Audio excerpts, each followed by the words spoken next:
कमाते हैं, अपने परिवार में सब चीजें करते हैं। क्या आप इस बात को नकार दें कि यहाँ कास्ट एट्रोसिटी बढ़ रही है? जो लोग यहाँ बैठे हैं, क्या आप नकार सकते हैं इस बात को? नहीं सर। आपका इसके खिलाफ स्टैंड क्या है? अगर आप यूनाइट नहीं होंगे और आप हर इश्यूज पे, मैं समझता हूँ ना, एक उंगली का नखून कटा है और आप चुप हो जाते हैं कि नखून कटा है, ये गलत है। जब नखून कटा है तभी आपको लड़ना पड़ेगा उसके लिए, जिसने काटा है या कटा है उसका इलाज आपको करना पड़ेगा। अगर आप ये सोचते नखून कटा और गला कटने का इंतजार कर रहे हैं तो आप गलती तो कर रहे हैं ना। आप उसको ये एहसास करा रहे हैं कि नखून कटने पे कुछ नहीं कर रहे हैं तो गला कटने पे क्या करेंगे? मैं बहुत संवैधानिक व्यक्ति हूँ, संविधान को मानने वाला, लेकिन मैं आपके मुंह पे कह रहा हूँ कि मैं बहुत कमजोर नहीं हूँ, क्योंकि भारतीय संविधान ने मुझे ताकत दी और मेरे जूते में बहुत दम है। मैं साफ तौर पे बता रहा हूँ, मेरी स्ट्रेंथ ना आप लोगों से है। नेता नहीं हूं मैं, कोई विधायक एमपी नहीं, लेकिन मेरी स्ट्रेंथ आप लोगों से है। और हम लोग जिस दिन यूनाइट हो जाएंगे ना, मैं आज शर्त लगा सकता हूँ, एट्रोसिटी तो बहुत दूर की तरफ, आपकी तरफ आंख नहीं उठाएगा कोई। लेकिन क्या 71 साल के लोकतंत्र में आज भी हम रोटी कपड़ा मकान और यही लड़ाई लड़ते रहेंगे? ये एक षड्यंत्र है जो मेरी समझ में आता है। उनको लगता है कि इनको इसी में उलझा के रखो, जिससे कि ये तरक्की की तरफ ना कर आगे बढ़ पाए, जिससे कि और किसी विषय में सोच ना पाए। सोचो, एक गरीब जिसके पेट में रोटी नहीं, वो पहले स्वाभिमान सम्मान की लड़ाई लड़ेगा रोटी की?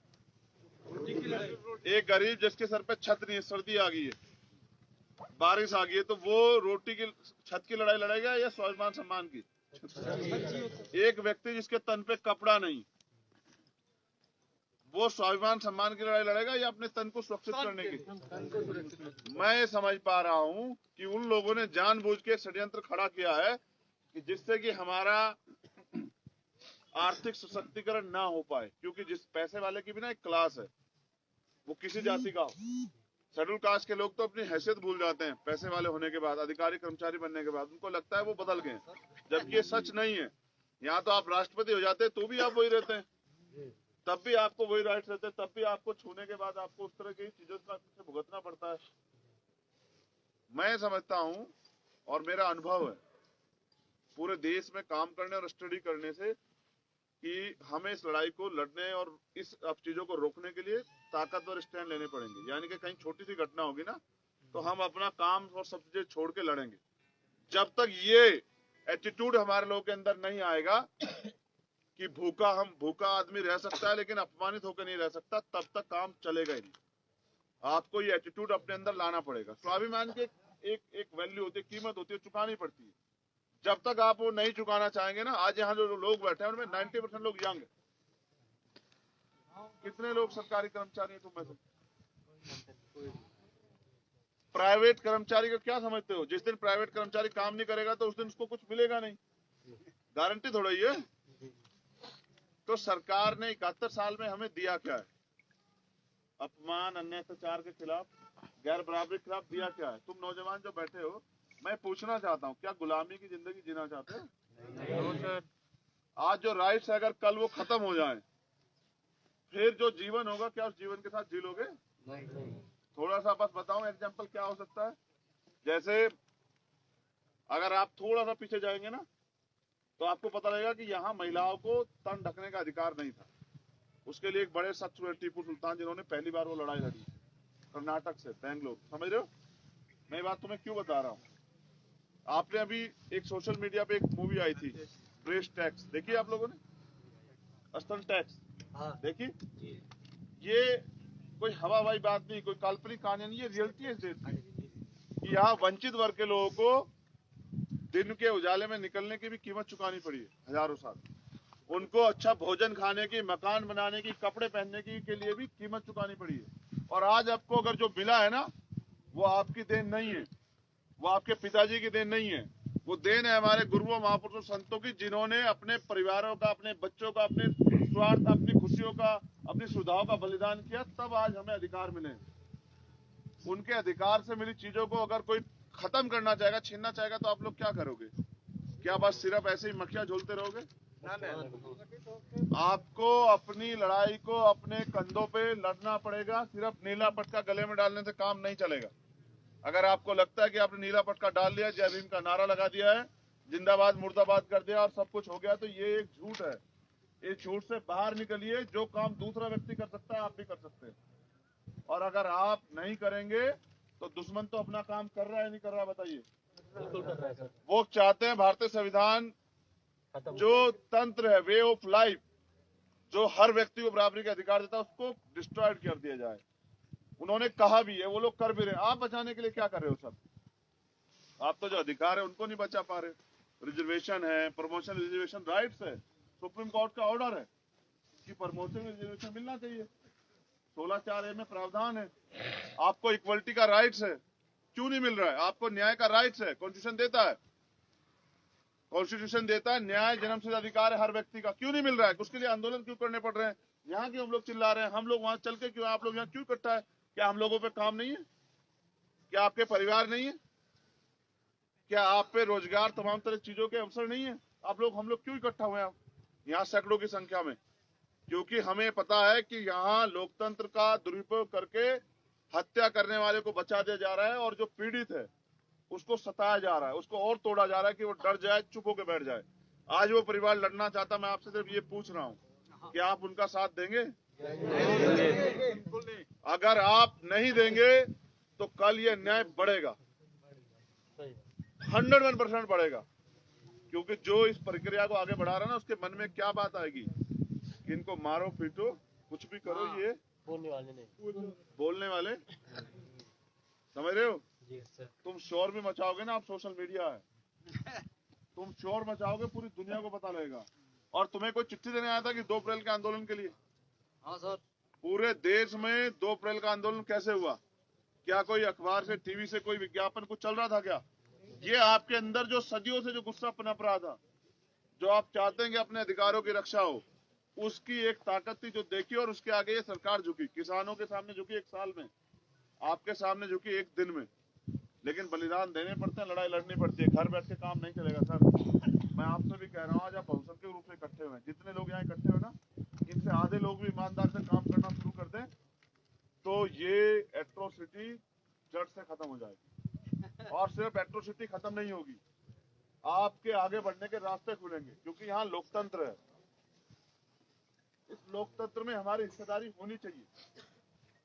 तो आप जितने लोग हैं, मैं यहाँ की टीम का, जो लोग साथी यहाँ पहुंचे उनका धन्यवाद करता हूँ। वो खाना खा लें, हम लोग चलेंगे वहाँ, हम उनसे बात करेंगे। मगर मैं फिर कह रहा हूँ, ये हाथ ऐसे करना बंद करो सर। जय भीम। मांगने वाला भिखारी होता है, देने वाला। अब आपको 71 साल में आपका हाथ ऐसे क्यों है सर? ये खड़ा है, ये समझ रहे हैं? आपका हाथ ऐसे होना चाहिए।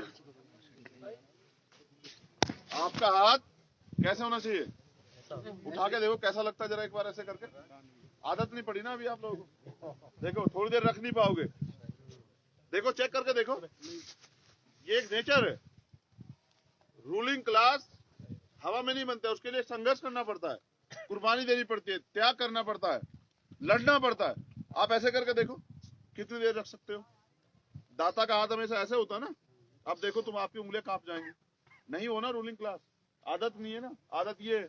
और ऐसे करके देखो, अगर 10 मिनट भी उंगलियां कांप जाए तुम्हारी, चेक करके देखो ना अपने मनोबल को। कहाँ हो तुम्हारा कॉन्फिडेंस लेवल क्या है, तुम्हारी सोचने क्या कि वो कल्पना क्या है कि तुम कितना सोच सकते हो, तुम क्या सोच सकते हो कि ज्यादा क्या मिले, रोटी कपड़ा मकान नौकरी, बस यही सोच सकते हो ना।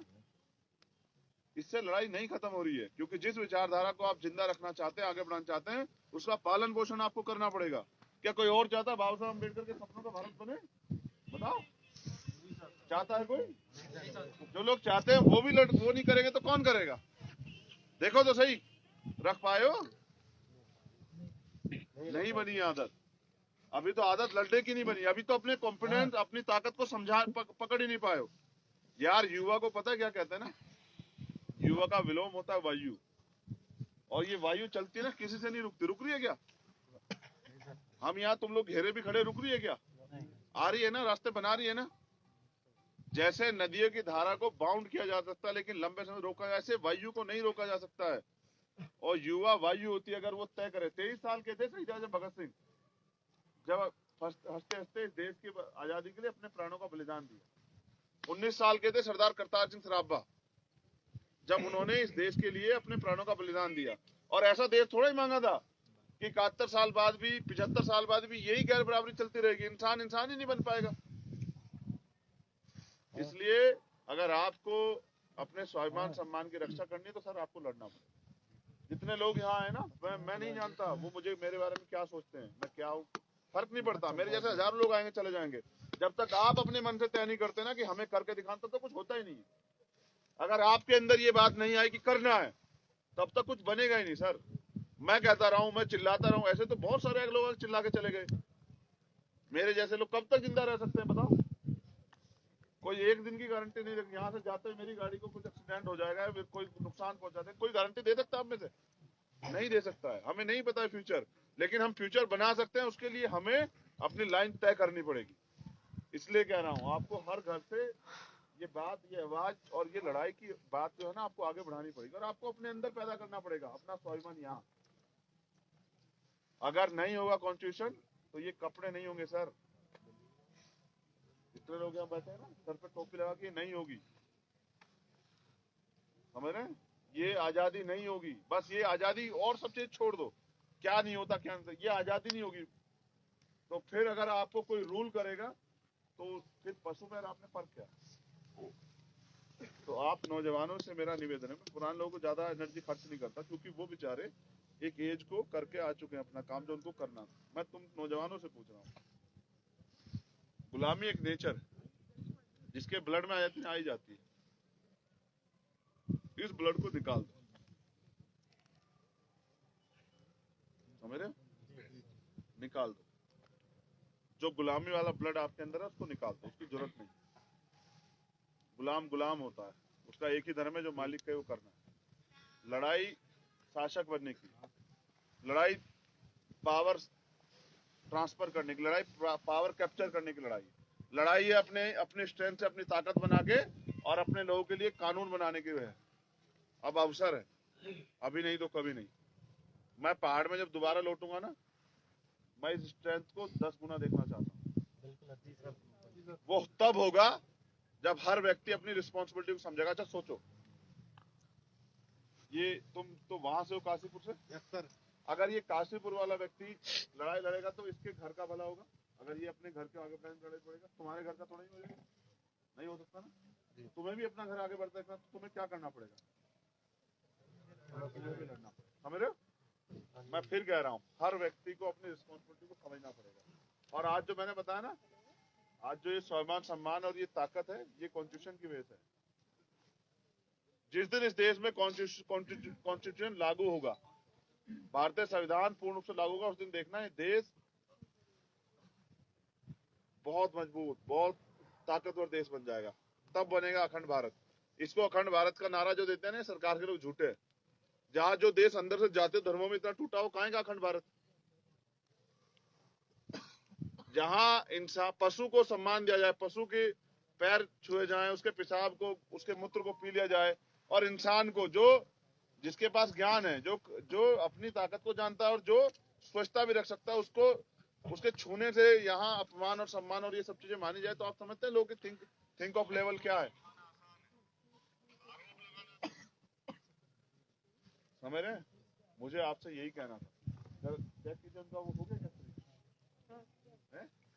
गोविंद जाओ चेक करना उनका खाना हो गया, फिर चलेंगे। कहीं भेजा?